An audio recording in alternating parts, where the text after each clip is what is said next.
Great Britain never joined the Vietnam War. Many other countries did, but not Great Britain, despite huge pressure from the United States. President Johnson of the United States at the time was putting huge amount of pressure on Prime Minister Harold Wilson, who was the Prime Minister of Great Britain in the 1960s.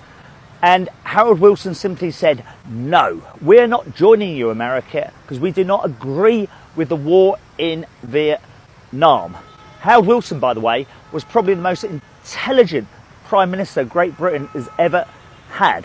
And that decision not to join the Americans in the Vietnam War was probably the greatest and most significant foreign policy decision Great Britain has made since the Second World War. And it was a decision to do nothing. Now, it came with consequences because the Americans were upset with Great Britain. And when the British pound, came under pressure from the international markets, the Americans got their revenge and they refused to support the British pound. So the British pound weakened significantly.